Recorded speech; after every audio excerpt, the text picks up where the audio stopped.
Uingereza nayo yaikalia kooni Rwanda kwa madai ya kujihusisha na mzozo wa DRC kwa kusaidia M23. Karibu popote pale ulipo, hii ni Dunia Leo. Mimi ni Idi Ligongo na tutakuwa sote kwa dakika 30 tukikupashia habari mbalimbali. Na tunaanzia hapa Marekani ambapo Spika wa Baraza la Wawakilishi la Marekani Mike Johnson alipata kura za kutosha za 217 kwa 215 kupitisha azimio la bajeti Jumanne usiku kuendeleza juhudi za chama cha Republican za kuongeza muda wa ziada wa kulipa kodi na kupunguza matumizi ambayo wa Democrat wameyaita yasiyo na msingi. Johnson na wa Republican wengine kwenye Baraza la Wawakilishi wamesema katika taarifa kuwa lengo lao ni muswada kulinda mpaka, kupunguza ushuru kwa familia na wazalishaji wa ajira, kurejesha utawala wa nishati wa Marekani, kuimarisha msimamo wa Marekani ulimwenguni, huku serikali ikifanyia kazi kwa ufanisi zaidi. We have a lot of hard work ahead of us. Tuna kazi ngumu sana mbele yetu, lakini tunawasilisha ajenda ya Marekani kwanza. Tunawasilisha yote, sio baadhi ya sehemu zake tu. Ni hatua ya kwanza katika mchakato huu.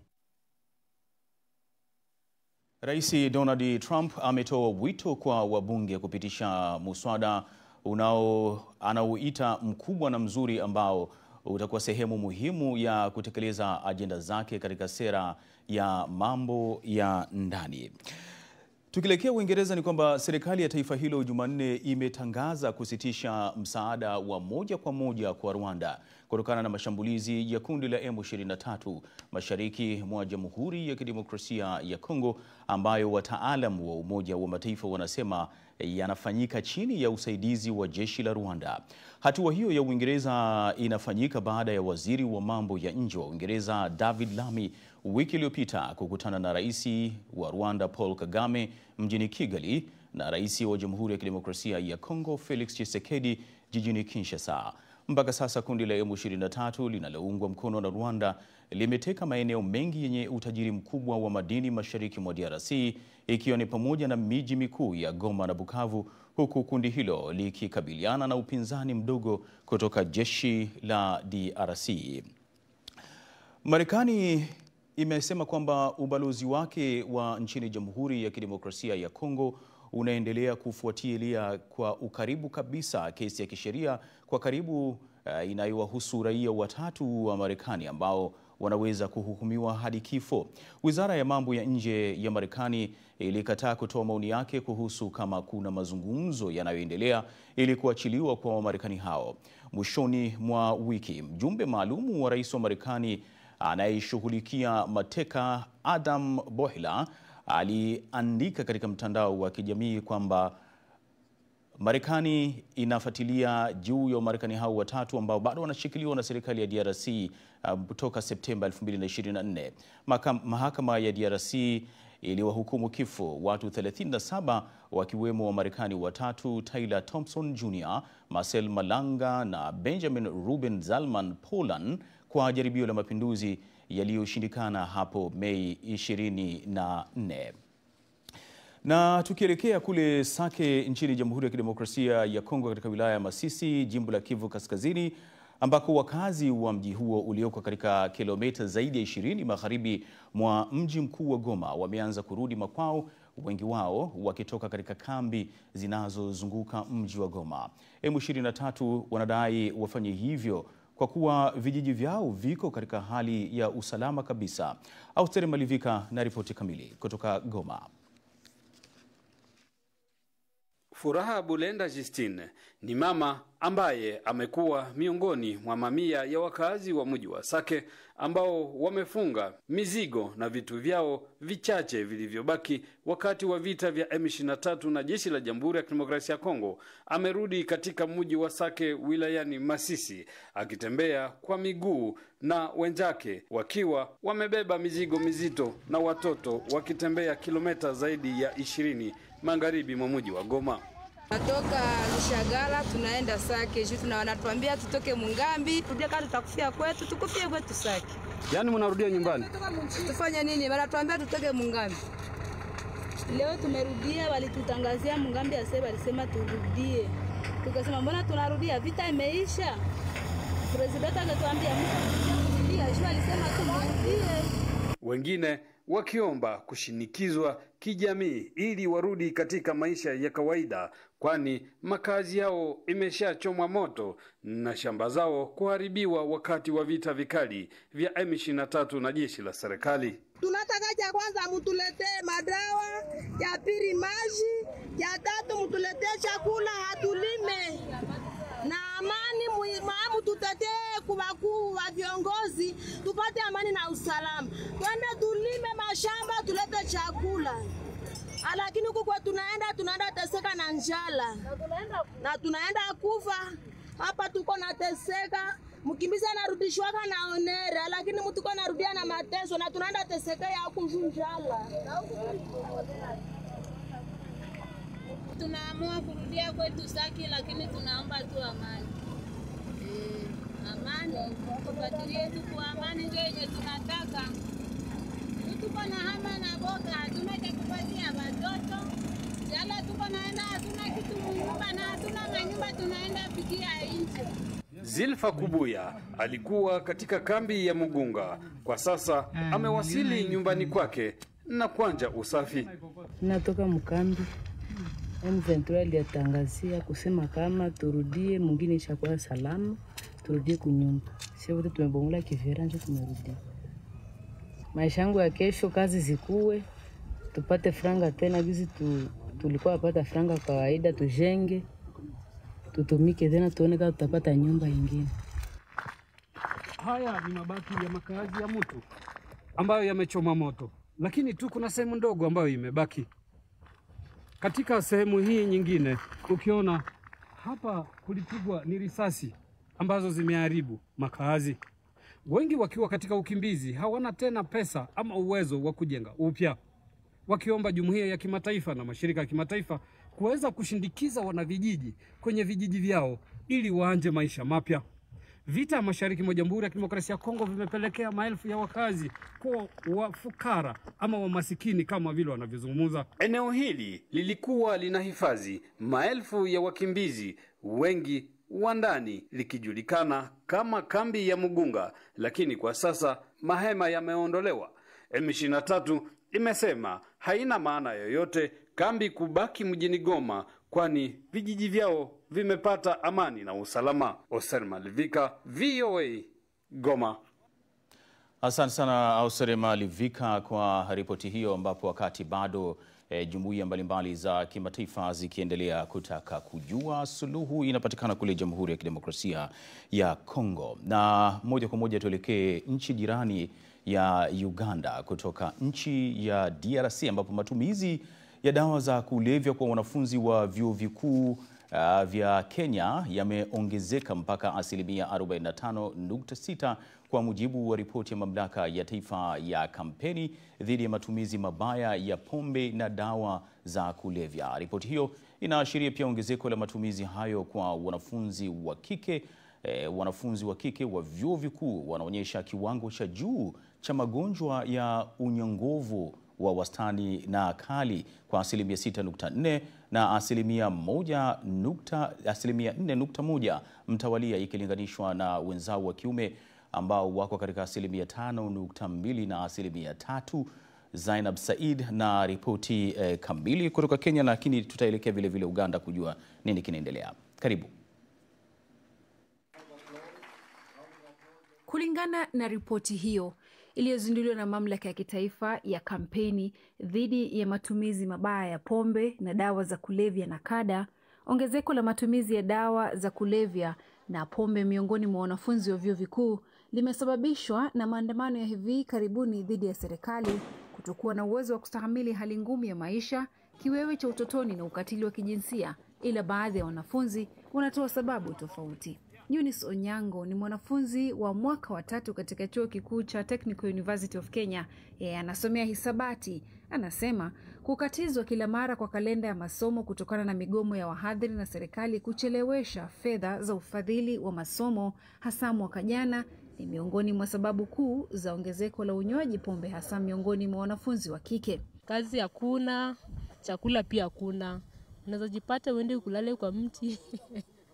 Juko na stress, hakuna kitu. Mzazi pia nadhani unasoma na usomi. Unajua kama kuna shule, unaenda ma classes, unakuwa busy most of the time. But sasa kama uko idle, sitabidi utafute hizo madrugs uanze kutumia. Ndio unapata kama watu wengine, wengi wanaingia. Ripoti ya shirika la kuangazia na kuzuia matumizi ya dawa za kulevya katika vyuo vikuu nchini Kenya ya mwaka 2024 iliyozinduliwa hivi majuzi imetaja kuwa 45.6% ya wanafunzi walio katika vyuo vikuu nchini Kenya wamewahi kutumia dawa za kulevya katika maisha yao. Ripoti hii aidha inaashiria 26.6% kwa sasa. Kando na uvumbuzi mpya wa sharubati ya codeine, wanafunzi pia wanatumia miraa, pombe, tumbaku, vape, shisha na bangi. After kujoin hiyo institution, mzazi amekuacha hivyo. So ujui penye uende ama uanzie ujui. Pesa pia una kazi penye unaweza tolea pesa. So unaweza pata kama ni stress inampiga, depression, inabidi aingie kwa hizo vitu. Ni kauli inaungwa mkono na Frida Kemunto, kiongozi wa wanafunzi katika chuo kikuu cha Kikatoliki Kwea. The constant communication kati ya wazazi na wanafunzi ni jambo la kuzingatia kabisa. Sababu unapata mwanafunzi ameenda katika university lakini hajaongea na wazazi, hiyo constant communication. Alafu nyie kama nakada mnapozungumza tuache miadarati, nyie pia mkuje na some kind of solution. Kama sasa tumewaambia changamoto kubwa sana ni wanafunzi katika vyuo vikuu hatuna vyakula. Tunaenda siku bila kula. Tunapowapatia chakula hiyo, tunawapunguzia mawazo, tunawasaidia pia in the process ya kuwapa chakula, pia tunawakumbusha kukaa mbali na miadarati. Mamlaka ya kitaifa ya kampeni dhidi ya matumizi mabaya ya pombe na dawa za kulevya NACADA inanuia kushirikiana na asasi husika ikiwemo vyuo vikuu kuunda mikakati shirikishi ya kuzuia na kuingilia kati tatizo hili, huku hata maduka ya mtandaoni na punguzo kwenye bei ya pombe ikiwa miongoni mwa masuala yanayohitaji kupata utatuzi. 7% wanasema kwamba wanapata dawa hizi kutoka kwa walimu wao. Ikiwa mtu mwenye kufundisha anaweza kuuza dawa hizo, hii inaonyesha ni hatari kiasi gani. Huku ikiahidi kuimarisha sheria madhubuti za kuzuia matumizi ya dawa za kulevya na pombe, serikali aidha inapendekeza wazazi kuwa karibu na watoto wao na kuwafuatilia mienendo yao. Kenya inazidi kukabiliwa na ongezeko la matumizi ya pombe, hasa miongoni mwa idadi kubwa ya vijana, inayozidi kuhatarisha uwezo wao kufanya kazi au kuwa wa manufaa kwenye jamii. Ripoti ya mamlaka ya kitaifa ya kampeni dhidi ya matumizi mabaya ya pombe na dawa za kulevya NACADA ya mwaka 2022 inaashiria kwamba 5.6% ya vijana walio kati ya umri wa miaka 15 na 24 ni watumizi wa pombe.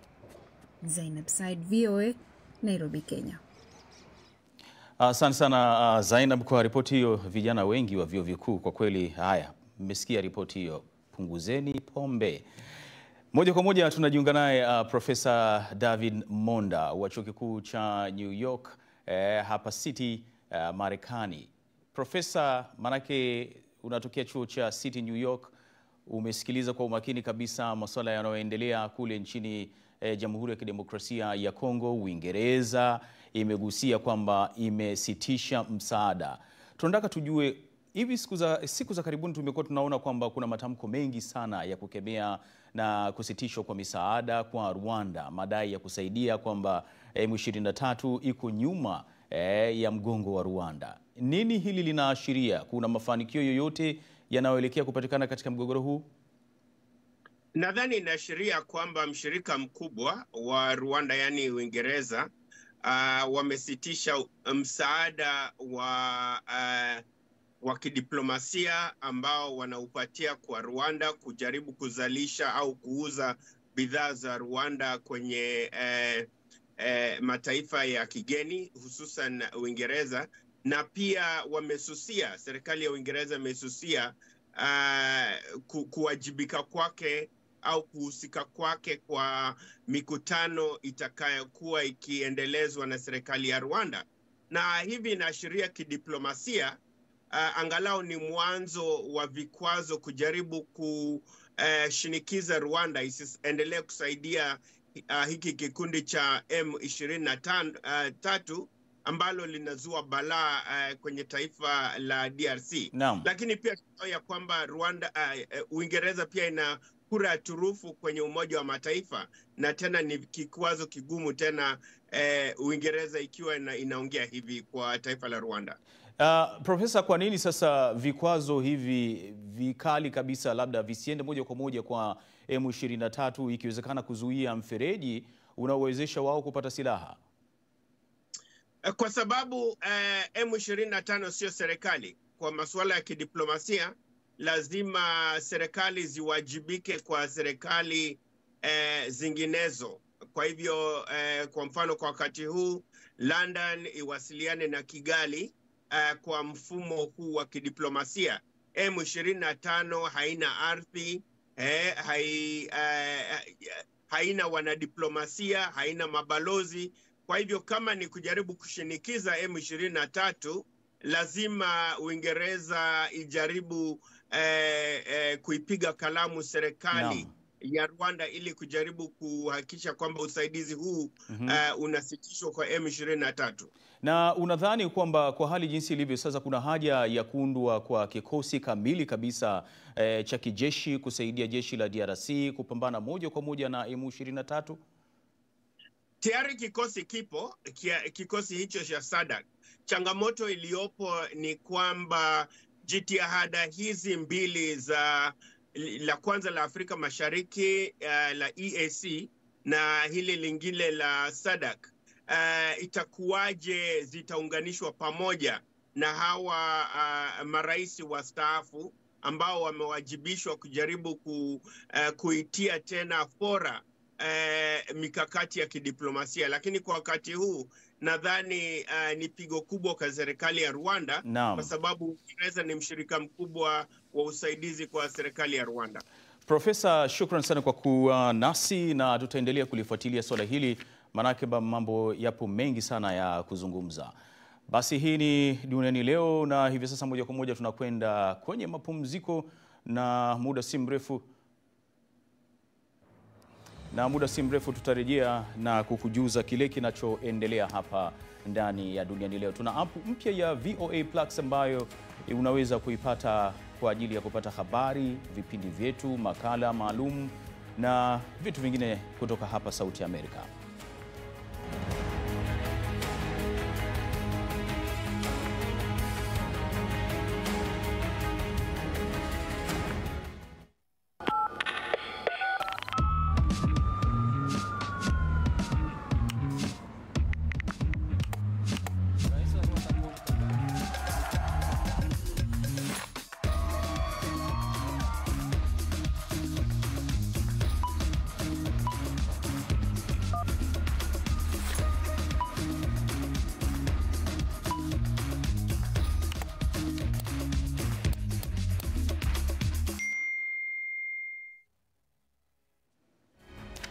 Naam, kama unajiunga nasi, hii ni Duniani Leo, tukikuletea habari na uchambuzi wa masuala mbalimbali. Na sasa tuelekee kwenye chumba chetu cha habari kwake Kenneth Bwire atujuze habari zinazoendelea kwa hivi sasa.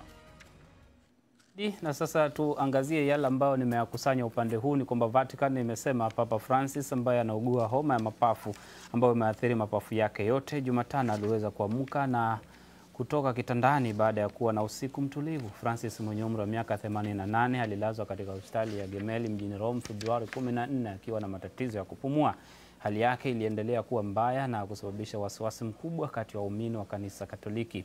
Wikendi iliyopita Papa Francis alipumua kwa uwezo wa kuwekewa hewa ya oxygen na kuongezewa damu, lakini Vatican inasema hali yake ya afya ni thabiti lakini ya kutia wasiwasi. Francis amelazwa hospitalini kwa siku 13 sasa, na Vatican imesema amekuwa akiketi kwenye kiti na kuendelea na matibabu kama kawaida. Madaktari wanasema kwamba huenda ikachukua muda mrefu kwa Papa Francis kupona na anaweza kuendelea kuwepo hospitalini kwa muda mrefu.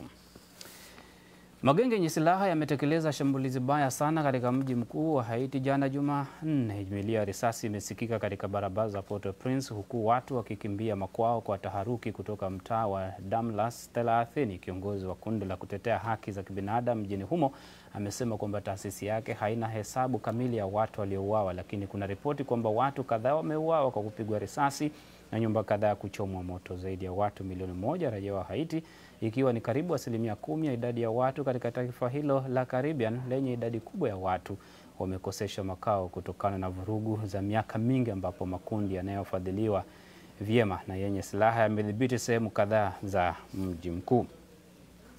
Na msafara wa magari unaoaminika kubeba mili ya mateka wa Israeli waliokuwa wanashikiliwa na kundi la wanamgambo wa Hamas, Shiri Bibas na watoto wake wawili, umeelekea kusini mwa Israeli kwa ibada ya mazishi. Watu walijitokeza kando ya barabara kushuhudia msafara huo na wengine kushiriki ibada mjini Tel Aviv. Shiri Bibas na watoto wake wawili, wavulana Ariel na Phil, walitekwa nyara Oktoba 7 mwaka 2023 na kuchukuliwa hadi Gaza. Mili ya watoto wawili ilirudishwa Israeli Alhamisi wiki iliyopita. Mwili wa Shir uliletwa na Hamas kutambuliwa na mamlaka ya Israel walikuwa wamepokea mwili ambao si wa Shiri. Hali ya sintofahamu inazingira makubaliano ya kusitisha vita kati ya Israel na Hamas, huku familia za mateka wanaoshikiliwa Gaza zikiwa hazina uhakika wa kuwaona wapendwa wao hivi karibuni. Idi, kutoka upande huu ni hayo tu ambayo nimeyakusanya. Narejea kwako ukamilishe DL. Asante sana Kenneth Bwire, naona sauti imekukaba kweli. Pole sana. Kawaida baridi hivi, lakini kahawa inasaidia. Haya ndio mambo ya ubinadamu hayo. Haya, asante. Haya basi, tukiendelea na matangazo yetu ya Duniani Leo, moja kwa moja ni kwamba kampuni moja ya California ambayo imewezesha, lakini kabla ya kwenda kwenye ripoti hiyo kwamba tuende katika ripoti hii ambapo katika sehemu ya pili makala ya uchezeshaji wa kamari unaongezeka nchini Zambia. Wataalamu wa saikolojia wanaeleza jinsi wanavyotumia matibabu ya utoaji nasaha na tiba kuwanusuru watu walioingia katika uraibu wa kucheza kamari. Huba Abdi anaisoma taarifa ya Kathy Short kutoka Lusaka, Zambia. Programu ya kupunguza madhara ya Zambia au SHABS ni shirika lisilo la serikali linaloongoza kwa utoaji ushauri wa afya akili na kitaaluma kwa vitu vyenye madhara, ikiwa ni pamoja na matibabu ya kuondoa uraibu wa kamari. Philip Chimponda ni mkurugenzi wa kliniki ya SHABS. Chimponda na timu yake wamekuwa wakiwasaidia Marcus na Dani kwa zaidi ya miezi 4 sasa. Here, what we provide in terms of gambling addiction is what we call therapy. Hapa tunachofanya kuhusiana na swala la uraibu wa kamari ni tiba. Kwa hivyo kuna aina 3 za tiba ambazo hutolewa. Ya kwanza ni tiba ya simu ambayo ni maarufu sana kwa sababu wateja wetu wanapatikana kote nchini, na kwa kuwa hatuko kila mahali, tumeunda jukwaa ambalo watu wanaweza kupiga simu na kuongea, na linafanya kazi vizuri sana. Na kufanya kikao cha pili ambapo mtu anakuja mwenyewe. Tunahimiza mipangilio ya jamii kupitia matibabu ya kikundi, lakini kwa matibabu haya ya kikundi ni mchanganyiko wa watu binafsi wenye mahitaji tofauti. Programu ya kamari inagharimu dola 245 kwa mwezi, bei ya juu kwa jumla ya vipindi 12. Monde Mungela ni mtaalam anayewasaidia watu wengi kutibu uraibu wa kucheza kamari, ikiwa ni pamoja na kuwasaidia wanafamilia walioathirika. The worst cases that I've seen is where somebody commits suicide. Kesi mbaya zaidi ambazo nimeshuhudia ni pale mtu anajiua, kisha unaona jinsi wapendwa wao waliosalia hawaelewi ni vipi mpendwa wao amejitoa uhai na ni kwa nini. Kitakwimu, 90% ya watu wanaotafuta msaada watarejea katika uraibu kabla ya kupata nafuu. So I really got into, I would say depression, yes. I really got depressed and I felt like... Kweli niliingia kwenye msongo wa mawazo. Kwa kweli niliathirika na nilijiona kama nimeshindwa. Nimekuwa hapa kwa miezi 4, lakini sitasema uongo. Kuna vipindi ambavyo unarudia kwa sababu mchakato wa uponyaji sio mchakato wa mara moja, inachukua muda. Mbulumba Nyambe, meneja msaidizi wa mahusiano ya umma katika halmashauri ya jiji la Lusaka, alisisitiza kuwa serikali inatambua wasiwasi unaoongezeka unaohusu uchezaji kamari, hasa ongezeko lake miongoni mwa watoto. So what we've done as the council to ensure that this illegality is brought to an end. Kwa hiyo tulichofanya kama halmashauri ili kuhakikisha kwamba mchezo huo wa kamari unaisha ni kwamba tumepeleka onyo kali kwa wamiliki wa mashine hizi za kuchezea kamari, hasa sokoni, kwa sababu sheria ni kwamba maduka haya lazima yawe katika eneo ambalo watoto hawana uwezo wa kufikia. Mnamo Disemba mwaka 2024, bunge la Zambia lilipitisha hoja inayolenga kuimarisha udhibiti wa kamari mtandaoni kote nchini. Huba Abdi, VOA, Washington.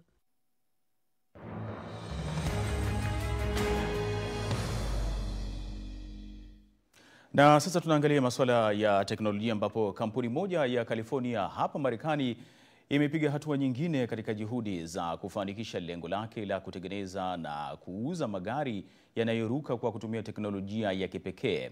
Aleph Aeronautics ilionyesha mfano wa gari lake linalotumika na kutumia nishati ya umeme katika hafla iliyohudhuriwa na waandishi wa habari pekee. Gari hilo lilionekana likinyanyuka kutoka ardhini kwa taratibu na kupaa kwa sekunde kadhaa na kutua wima. BMJ Muridhi anaarifu zaidi. Ni gari la muundo wa aina yake lilopewa jina la Zero Ultralight. Gari lililoruka kwa takriban sekunde 40 kupaa juu ya SUV na kisha kutua na kuendelea na safari yake. Gumzo kuhusu uwezekano wa siku moja kuwa na magari yanayoweza kuruka iwapo mtu amekwama kwenye msongamano barabarani au ana haraka zake limekuwepo kwa miaka mingi. Lakini kampuni ya Aleph Aeronautics imekuwa ikijitahidi kufanikisha azima ya kufanya ndoto za watu wengi kuwa ukweli.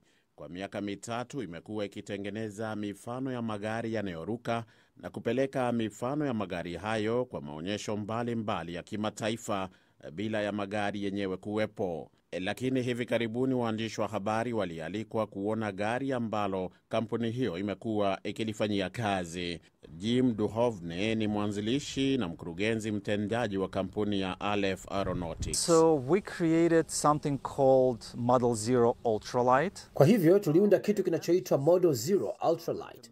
Faida ni kwamba unaweza kuruka kihalali na kufanyia majaribio hapa Marekani na pia kuuza nje ya Marekani. Hata hivyo, tunajaribu kufanya iwe nyepesi na wakati huo iwe na nguvu zaidi. Kwa sasa, tunatumia nyuzi za kaboni na teknolojia nyingine kadhaa na kuhakikisha ni salama. Kwa hivyo kila siku tunaongeza usalama na kujaribu kuifanya iwe nyepesi.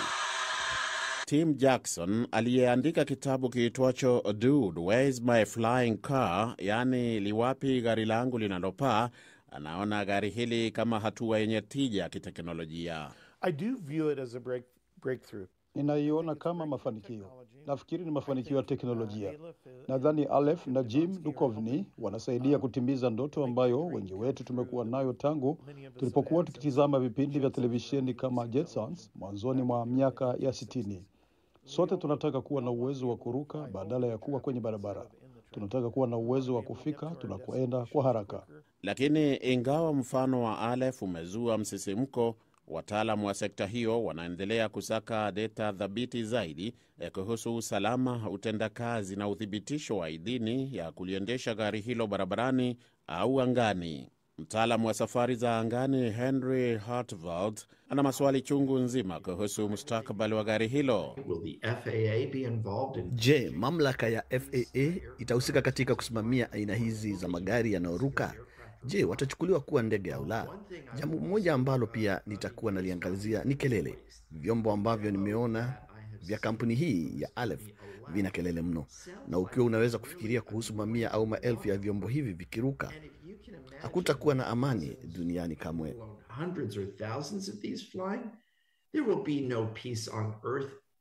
Na ingawa waandalizi wa onyesho hilo hawakuruhusu waandishi wa habari kulikaribia sana gari hilo au hata kuangalia ndani yake, kwa kile ambacho walisema ni kulinda umiliki wa teknolojia iliyohusika, hapana shaka kwamba kampuni hiyo imepiga hatua kubwa kwa sasa. Kutoka meza ya sayansi na teknolojia, BMJ Muridhi, Sauti ya Amerika. Shukrani BMJ, na tunakamilisha Duniani Leo kwa siku ya leo. Mimi ni Idi Ligongo, shukrani kwa kuwa nami.